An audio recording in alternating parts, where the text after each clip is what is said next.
Please welcome Dr.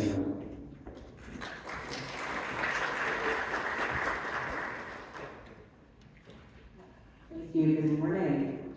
Ni hao. I'm really excited for all the conversations that will happen over the next 2 days, reaching across sectors, national borders, and generations, so that we can come together as a futures region. There's so much to talk about. But before we start that work, let's ground ourselves in this place, Tamkang University, and in one meeting, to the story of futures and foresight in the Asia-Pacific region. So, on the first morning of the first day of every student's time at Tamkang University, they do something hard. They walk together, and some of you have done this, up the overcoming difficulties slope, at the top of which are the university gates. Why do we do that? There are lessons to be had here. Life is hard. Hard things can be overcome. They are worth doing if you are moving towards something that you really want. And it is more fun if you are doing it in good company. When a student has climbed the slope of overcoming difficulties and enters those gates, it's only then that their life as a TKU student has begun. Those students would not be making that climb. We would not be gathered here today. And our field, Futures and Foresight, would not be what it has become, especially in the Asia-Pacific region, without the unwavering dedication, the knowledge, and the clear vision of two people I want to tell you about a little bit more. The first is Dr. Clement Chang, who made Tamkang University into a nexus for futures and foresight in Asia. He was involved in the life of the institution for decades, serving as its president and these numbers are a little bit wrong, from 1980 to 1986, then chairing the Board of Trustees until 1989. Clement Chang also served in many senior decision-making and advisory capacities for Taiwan. When you look at his educational and career achievements, it all seems like a straight road. But the way everything turned out for him was never a given, or for Taiwan. Born in 1929, Chang's early life was lived against the backdrop of political uncertainty that also gave rise to modern Taiwan. He took an undergraduate degree in China on the brink of upheaval, then accepted an Eisenhower Scholarship to study in the United States.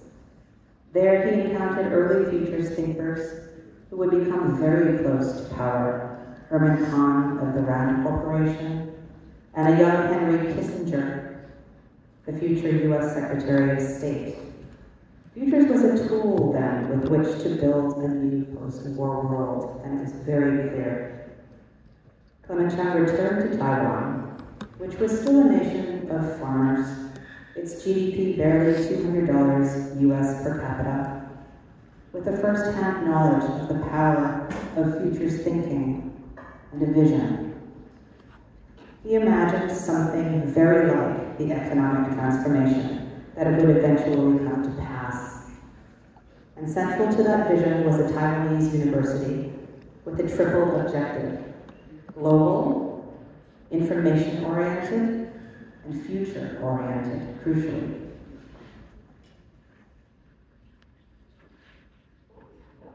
Clement Chang had a saying that is now displayed in the university's history gallery. The best future is the created future.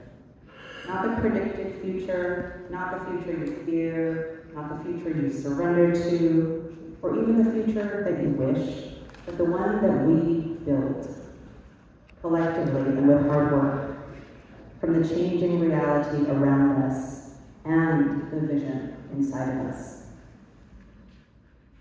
So what does a future-oriented university look like? For decades here at TKU, it looked like mandatory for all undergraduates. That led to the creation of more than 80 futures-oriented courses across many disciplines, taken by thousands of students every year. That adds up. To date, at least 120,000 undergraduates, and I think, Dr. Chang, I heard from you 150,000, have studied futures at Tamkang. Master's and doctoral programs were created, as well as the first Graduate Institute of Future Studies in Asia. Clement Chang loved to spread ideas, and he and the futurists he brought here also made sure that Tamkang became a wellspring of future studies for the world. Not without a sense of humor as well. So in 1975, TKU began publishing World of Tomorrow. This is the first Chinese language foresight journal. You can tell this was published in the 70s because it's a distant future with the Wizard of Oz in it. 2 decades later, in 1996, TKU launched the first English language peer-reviewed journal of future studies, which has become central to the exchange of ideas in our field, partly because of its open access publishing model. Many of the futurists who have been its most important supporters and editors over the years are here with us today. In the mid-2000s, TKU was the preeminent academic futures presence in Asia. That was when the second person without whom none of this would be possible took the reins at TKU, Clement's daughter, Flora Chang, which, with permission, I will refer to her in her first name so as not to confuse father and daughter, because they're both Dr. Chang.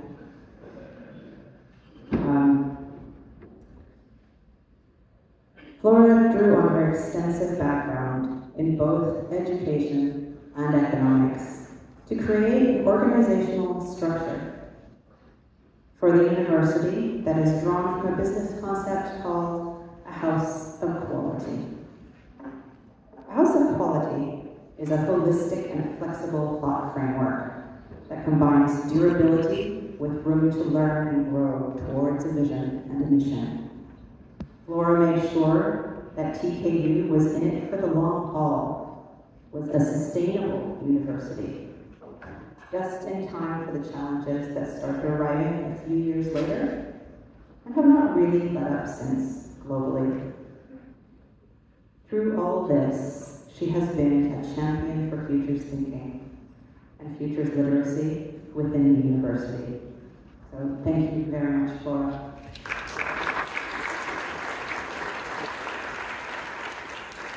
We all know it has not been easy, and it is still not easy.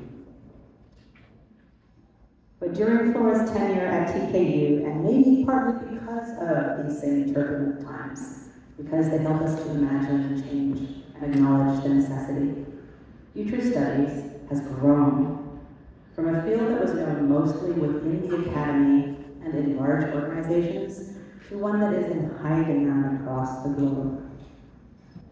Futures has overflowed the academy, just as it has overflowed the West. Governments including Malaysia, Singapore, South Korea, Finland, Canada, and the UAE have embedded foresight into their functions. In the past 5 years, foresight has been named one of the major skill sets of United Nations 2.0. The World Health Organization has established a global health foresight function. Futures is also growing within the Global University Network, from the new Edinburgh Futures Institute in Scotland to Northwestern University in the Philippines, which has plans to make futures a core part of every graduate education. Futures has also evolved in this time as a field. It has become deeper, with widely used tools like causal layered analysis, created by Tamkang's own Sahel and Ayatollah, that help clients look not just out there, but within, to create change from the inside out. The users of futures have also grown. These days, futures thinking can be employed not just by decision makers and leaders, but by school children and communities. Futures has become more participatory, more experiential, and more attuned to regions and cultures. Many of the practitioners who have been instrumental in growing the field in these diverse ways are also here today. All along, this university and this conference have been part of this expanding practice. In 2015, at a time not so long ago, when it was much less common to ask what regional futures might look like, the Asia Pacific Foresight Network was founded here, as you just heard about. The first conference was hosted here that year in 2015 at TKU, and since then, it has been hosted all over Asia and even for 3 years in cyberspace. And now we are here, back where it all began. This November will mark the 75th anniversary of Tung Hung University's founding. So I want to take a moment to feel how much we are living right now and right here in the creative future that Clement Chang envisioned all those decades ago, and that Flora Chang worked tirelessly to steward, protect, and evolve.